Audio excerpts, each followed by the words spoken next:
اس رات کے جھرمٹ میں اللہ کی بے پناہ رحمتوں کا نزول ہوتا ہے، اتنی رحمتیں اترتی ہیں۔ امام قویری لکھتے ہیں کہ روئے زمین کے تمام مسلمانوں میں ان رحمتوں کو تقسیم کر دیا جاتا، رحمتیں پھر بھی بچ جاتی ہیں۔ جتنی فرشتے لے کر رحمتیں آتے ہیں، وہ رحمتیں سب کو دینے کے باوجود بھی رحمتیں بچ جاتی ہیں۔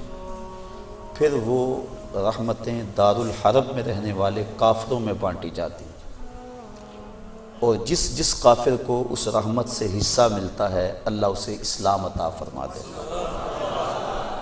یہ جو آپ آئے دن سنتے رہتے ہیں کہ فلاں عیسائی مسلمان ہو گیا، فلاں ہندو مسلمان ہو گیا، تو امام قویری آپ لکھتے ہیں، آپ فرماتے ہیں یہ شب قدر کو آنے والی رحمتیں ہوتی ہیں، مسلمانوں کی جھولیاں بھر دی جاتی ہیں، اور پھر اس کے بعد جب رحمتیں بچ جاتی ہیں تو وہ دارالحرب کے اندر رہنے والے کفار کو بانٹ دی جاتی ہیں، اور انہیں اللہ پھر بعد میں ایمان عطا فرما دیتا ہے۔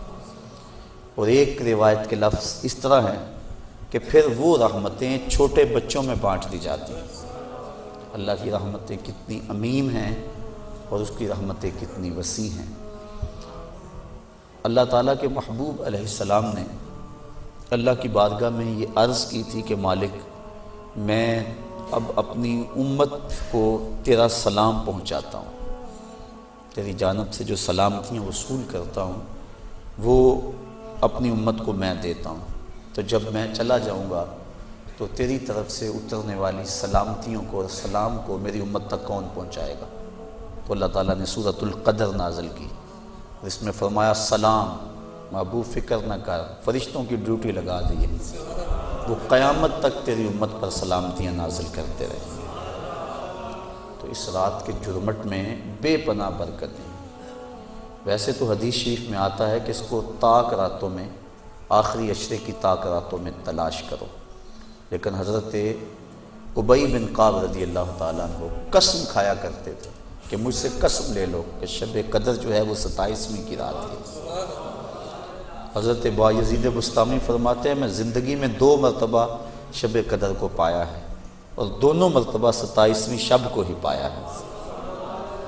حضرت ابو الحسن ایک بزرگ ہیں، وہ کہتے ہیں جب سے میں نے ہوش سنبھلی ہے اس وقت سے لے کر اب تک ہر سال میں شب قدر کو پاتا ہوں، اور میرا تجربہ یہ ہے کہ اگر پہلا روزہ پیر کا ہو تو شب قدر 21 تاریخ کو ہوتی ہے، اور اگر پہلا روزہ جمعرات کا ہو تو شب قدر 25 تاریخ کو ہوتی ہے، اور اگر پہلا روزہ جمعے یا منگل کا ہو تو شب قدر 27 کو ہوتی ہے، اور اگر پہلا روزہ جو ہے وہ اتوار یا بدھ کا ہو تو شب قدر 29 کو ہوتی ہے۔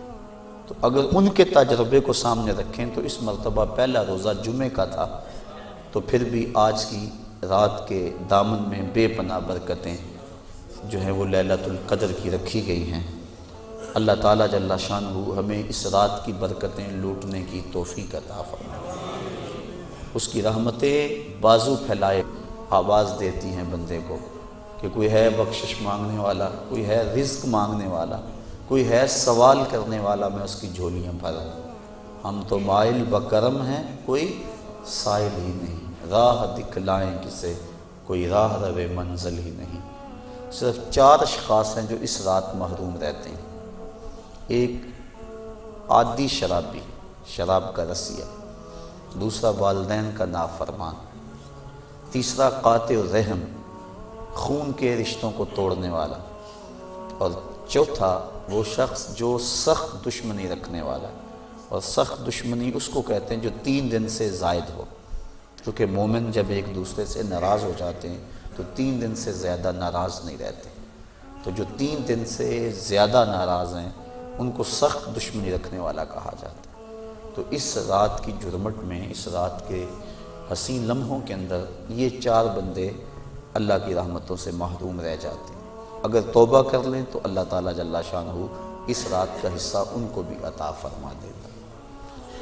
اور ایک حدیث کے اندر آتا ہے کہ جو شخص شب قدر کو 2 رکعت نوافل اس طرح ادا کرے کہ سورہ فاتحہ کے بعد 7 مرتبہ سورہ اخلاص پڑھے، اس کے بعد سلام پھیر کے کہے استغفر اللہ و اتوب الیہ، اور یہ 70 مرتبہ پڑھے بعد میں، تو اپنی جگہ سے اٹھے گا نہیں کہ اللہ اسے بھی اور اس کے ماں باپ کو بھی بخش دے گا، یہ اللہ اسے انعام عطا فرماتا ہے۔ انشاءاللہ بعد میں ہم اس کا اہتمام کریں گے، اور بھی نوافل وظائف اور مختلف جو ہیں وہ شب قدر کی برکتیں اور فضیلتیں ہیں۔ سورہ تکاثر اور اس کے بعد سورہ اخلاص پڑھنے کا حکم ہے، اور وہ 4 رکعتیں ہیں، 70 مرتبہ پڑھی جائیں۔ دیگر مختلف جو ہیں وہ علماء نے اپنے اپنے تجربات اور ان کو جو روایات ملی ہیں وہ امت تک منتقل کی ہیں۔ تو یہ رات اپنے دامن میں اس اعتبار سے بہت ساری رحمتیں لیے ہوئے ہمارے ہاں جلوہ گر ہے۔ اللہ تعالیٰ اس رات کی برکتیں ہم سب کو نصیب فرمائے۔ اس کو توبہ و انابت کی رات بھی کہا جاتا ہے۔ جب انسان جاگتا ہے اس رات میں تو اللہ تعالیٰ جل شانہ ما قبل کے سارے گناہوں کو معاف فرما دیتا ہے۔ وہ فرمایا کہ من قاما لیلۃ الصیام، لیلۃ القدر اس سے مراد ہے، ایمانا و احتسابا غفر لہ ما تقدم من ذنبہ، جس نے لیلۃ القدر کو قیام کیا اللہ تعالیٰ اس کے پچھلے سارے گناہوں کو معاف فرما دیتا ہے۔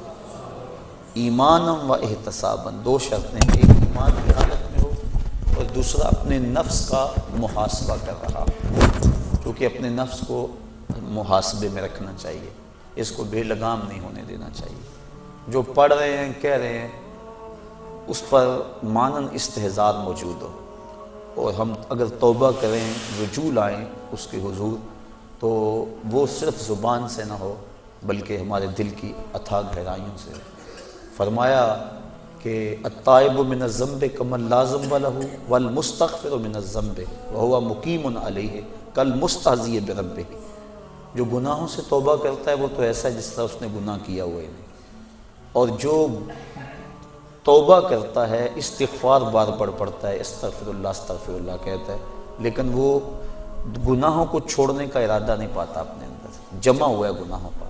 کہا کل مستہزئ بربہ، وہ اپنے رب سے مذاق کرنے والا ہے کہ جس پر استغفار کر رہا ہے اس کو تو چھوڑ ہی نہیں رہا، اس کا تو ارادہ ہی نہیں کر رہا کہ میں نے اس کو چھوڑنا ہے، تو وہ تمسخر کرنے والا کہلاتا ہے۔ تو جو ہم دعا مانگتے ہیں، جو ہم کہتے ہیں، مانن اس کا استحضار ہونا چاہیے، اور جو ہم اللہ سے وعدہ کرتے ہیں اس وعدہ کو پورا کرنے کی کوشش کرنی چاہیے۔ اللہ تعالیٰ کریم ہے۔ حضرت عائشہ صدیقہ رضی اللہ تعالیٰ عنہ فرماتی، میں نے حضور سے عرض کی، ترمذی اور ابن ماجہ کی روایت ہے کہ جب میں شب قدر کو پا لوں تو میں اللہ سے کیا مانگوں؟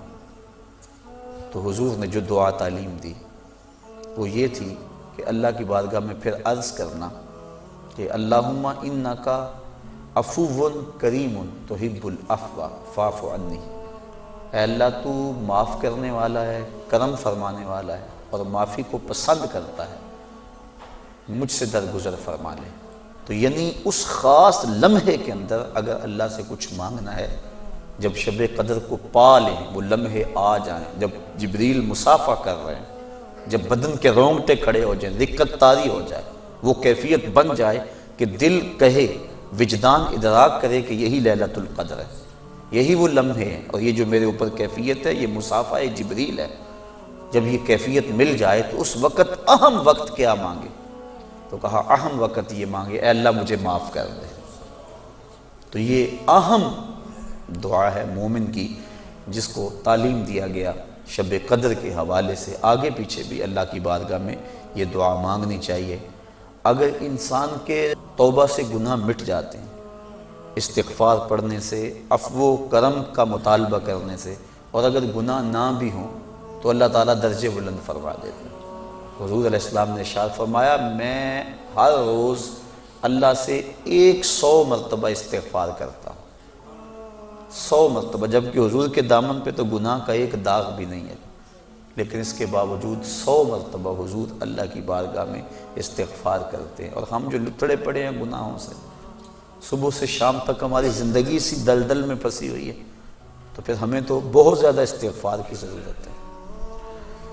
اللہ اکبر، عبرت اللہ نصیب فرما دے۔ وہ ایک بچہ تھا چھوٹا، جنگلوں میں رو رہا تھا، اور اس کی آنکھوں میں آنسو امٹتے تھے اور چیخ رہا تھا، رو رہا تھا۔ کوئی بزرگ تھا، وہ قریب سے گزرا، دیکھا بچے کو رو رہا ہے، کہا بیٹا کیا ہوا ہے؟ کہا اللہ سے بڑا ڈر لگتا ہے۔ چھوٹا سا بچہ 6-7 سال کی عمر ہے۔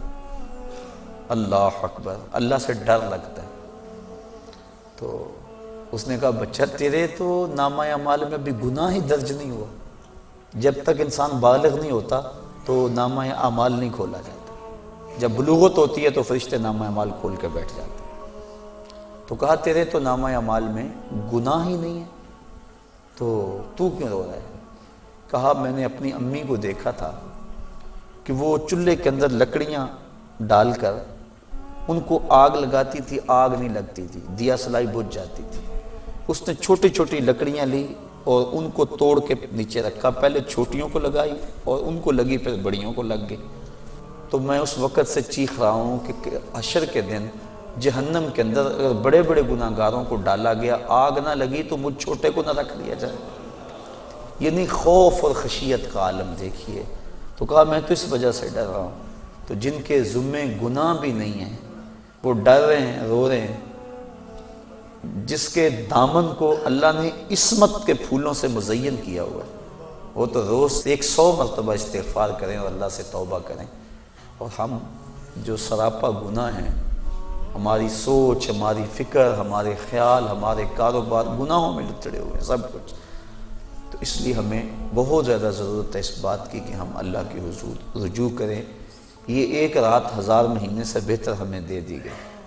1000 مہینے کی عبادت کرو، 83 سال اور 4 ماہ بنتے ہیں۔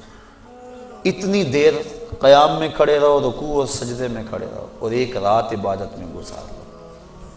اور ایک روایت میں پڑھا جو اس رات میں اللہ اکبر جتنی دیر میں بکری کا دودھ دھویا جاتا ہے، کتنی دیر لگتی ہے بکری کا دودھ دھوتے ہوئے، اتنی دیر قیام کیا، کھڑا رہا عبادت میں، نماز میں، جتنی دیر میں بکری کا دودھ دھویا جاتا ہے، اللہ تعالیٰ اس کی مغفرت اور بخشش فرما دیتا ہے اور اس کو پوری لیلۃ القدر کی فضیلت عطا کر دیتا ہے، جس نے اتنا قیام کیا جتنا بکری کا دودھ دھوتے ہوئے وقت لگتا ہے۔ تو اللہ نے یہ مجھے اور آپ کو توفیق عطا فرمائی اور امت کو یہ مزاج عطا کر دیا کہ وہ جتنے مرضی گناہ گار ہوں، شب قدر کو تو جاگنے کا معمول بن گیا ہے، اور کئیوں کو الحمدللہ توبہ بھی نصیب ہوتی ہے، پکی توبہ، اور یہ بہت بڑی دولت ہے۔ زندگی مختصر سی ہے، میں چونکہ تقریر اور گفتگو لمبی نہیں کرنی ہے، اختصار سے عرض کر رہا ہوں کہ مختصر سی زندگی ہے، پتہ نہیں کب سانسوں کی مالا ٹوٹ جائے اور ہم موت کی آغوش میں چلے جائیں، پھر کوئی حجت باقی نہ رہے۔ مجھے اور آپ کو اپنی اصلاح کے لیے کوشش کرنی چاہیے۔ ذکر فکر میں آج کی رات ہم گزاریں گے اور بوقت سحر تک آپ یہاں موجود رہیں۔ آپ کے لیے انشاءاللہ العزیز سحری کا انتظام بھی کیا گیا ہے۔ معتکف حضرات جو 10 دن سے آئے ہوئے ہیں، ان کا مقصد اور مدعا لیلۃ القدر پانا ہے۔ آپ بھی لوگ ہیں، کچھ آج نئے آئے ہیں، تو اللہ تعالیٰ جل شانہ ہم سب کو اپنے قرب کی راہیں عطا کر دے اور ہمارے لیے عمل آسان کر دے۔